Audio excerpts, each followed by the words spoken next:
ఆంధ్రులకు ఆ విజ్ఞత ఉండదా?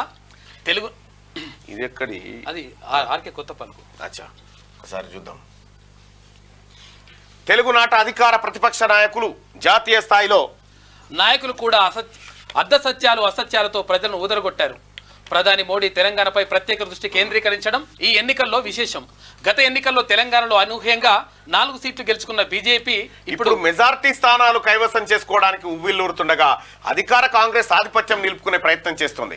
5 నెలల క్రితం అధికారం కోల్పోయిన కేసీఆర్ 1-2 స్థానాలైనా గెలుచుకొని పార్టీని కాపాడుకునే ప్రయత్నం చేస్తున్నారు.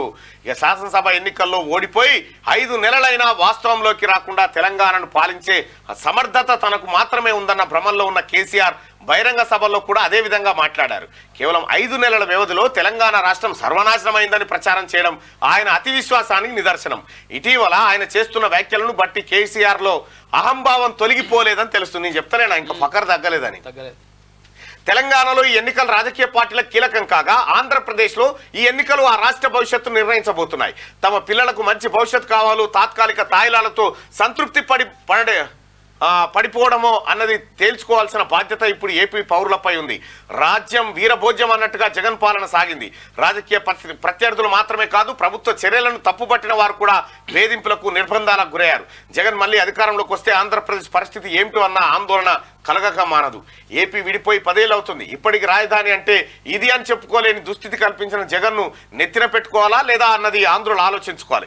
జగన్ అధికారంలోకి వస్తే రాజధాని నిర్మాణం ఆగిపోయింది, పోలవరం ప్రాజెక్టు మూలన పడుతుంది, అభివృద్ధి అడుగంటిపోతుంది, అరాచకం ప్రబలుతుంది అని 2019 ఎన్నికల సందర్భంగా బాధ్యత గల మీడియాగా మేము చెప్పాం. ఇప్పుడు అదే జరిగింది. సంక్షేమం పేరిట జనానికి ముష్టి వేస్తూ సహజ వనరులను చెరబట్టి అపర కుబేరులుగా అధికారంలో ఉన్న వారు అవతరిస్తున్నారని ప్రజలు గుర్తించాలి. ఈ ఎన్నికలు ప్రజల తలరాతను మార్చబోతున్నందున ప్రజలు 1-2 సార్లు ఆలోచించుకొని ఓటు వేయాలి. కుల మతాలకు అతీతంగా రాష్ట్రం హితువు కోరేవారు సంఘటితం కావాలి. తెలంగాణలో అహంకారంతో వ్యవహరించిన కేసీఆర్ ను అక్కడి ప్రజలు ఇంటికి పంపారు.